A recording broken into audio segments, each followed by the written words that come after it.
আসসালামু আলাইকুম ওরহমতুল্লাহি ওবরকাতু। যাবতীয় প্রশংসা সে মহান রব্বুল আলামিনের জন্য, যিনি আমাকে সুস্থ রেখেছেন। আলহামদুলিল্লাহ। যে যেখান থেকে দেখছেন সকলকে জানাই আন্তরিক শুভেচ্ছা ও অভিনন্দন। আজকের আলোচনা বিষয় হয়েছে কালো জাদু থেকে বাঁচার উপায় ও তার আমল। তার আগে কয়েকটি কথা বলে নেই। যেসব ভুল করলে সমস্যা আরও বাড়ে। 1 নম্বর হচ্ছে ভণ্ড পীর বা তাবিজ ব্যবসায়ীর কাছে যাওয়া। 2 নম্বর হচ্ছে বশীকরণ বা কুফরি কাজ করা। 3 নম্বর হচ্ছে সন্দেহ করে সম্পর্ক নষ্ট করা। 4 নম্বর হচ্ছে শিরকের পথে চলে যাওয়া। এই কয়েকটি কাজ করলে সমস্যা আরও বাড়তে পারে। এবার আলোচনা করব স্থায়ী সুরক্ষার উপায়।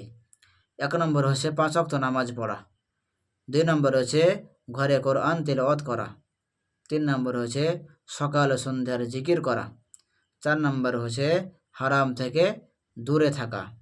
5 নম্বর হচ্ছে আল্লাহর উপর পূর্ণ ভরসা রাখা।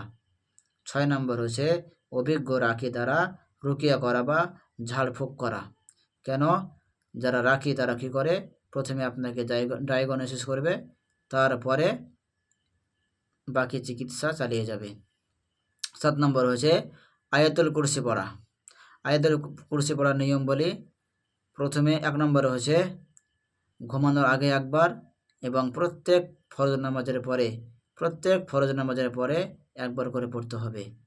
8 নম্বরে হচ্ছে সূরা ইখলাস, সূরা ফালাক এবং সূরা নাস প্রতিদিন সকাল সন্ধ্যায় এবং ঘুমানোর আগে 3 বার করে পড়া এবং পড়ার পরে হাতে ফু দিয়ে পুরো শরীরটা মুছে নেওয়া। এইভাবে ফু দিয়ে পুরো শরীরটা, মাথা থেকে আপনার পুরো শরীরটা মুছে নেওয়া। 9 নম্বর হচ্ছে সূরা বাকারা তেলাওয়াত করা। যেই ব্যক্তি সূরা বাকারা তেলাওয়াত করে ওই ঘরে শয়তান থাকতে পারে না। সূরা বাকারা পড়ার নিয়ম বলি। 1 নম্বর হচ্ছে প্রতিদিন খানিক খানিক করে কিছু করে পড়া। 2 নম্বর হচ্ছে কমসে কম সপ্তাহে একবার করে খতম করা।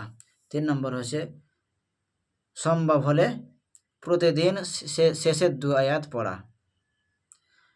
এবং 10 নম্বর হচ্ছে ঘরে প্রবেশ ও বের হওয়ার সময় দোয়া পড়া। দোয়াটা হচ্ছে বিসমিল্লাহি ওয়ালাজনা ওয়া বিসমিল্লাহি খরাজনা ওয়া আলা আল্লাহি রাব্বিনা তাওয়াক্কালনা। এই দোয়াটা পড়ে ঘর থেকে বার হওয়ার সময় এবং ঘরে প্রবেশ করার সময় এই দোয়াটা পড়া। 11 নম্বর হচ্ছে ঘুমানোর আগে দোয়া পড়া। দোয়াটা হচ্ছে আল্লাহুম্মা বিইসমিকা আমুতু ওয়া আহইয়া। এই দোয়াটা পড়ে ঘুমাতে যাওয়া। 12 নম্বর হচ্ছে হেফাজতের জন্য দোয়া পড়া।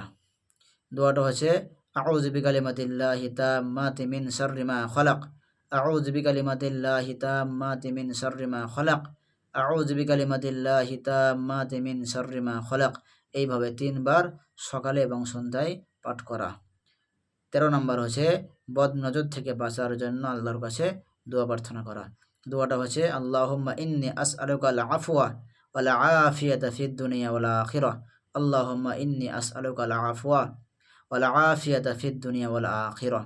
এই দোয়াটা পড়ে আল্লাহর কাছে বদনজর থেকে বাঁচার জন্য দোয়া প্রার্থনা করা। মনে রাখবেন, যদিও জাদু থাকে তাহলে সেই জাদু আল্লাহর কাছে, আল্লাহর সামনে অত্যন্ত দুর্বল। সত্যিকারের নিরাপত্তা হচ্ছে ঈমান, দোয়া এবং ধৈর্যের মাধ্যমে সত্যিকারের নিরাপত্তা আসে। তাই আমরা কী করব? আমরা দোয়া করব এবং ধৈর্য রাখব। অবশ্যই মহান রব্বুল আলামিন আমাদেরকে সুরক্ষিত রাখবেন এবং ভালো রাখবেন। তাই আমরা সকলেই সকাল সন্ধ্যা জিকিরগুলো পড়ার চেষ্টা করব। আপনারা যে যেখান থেকে দেখছেন, আপনারা ভিডিওটি শেয়ার করুন, লাইক করুন এবং আপনার মন্তব্য কমেন্টে জানান। আসসালামু আলাইকুম ওয়া রাহমাতুল্লাহি ওয়া বারাকাতুহু।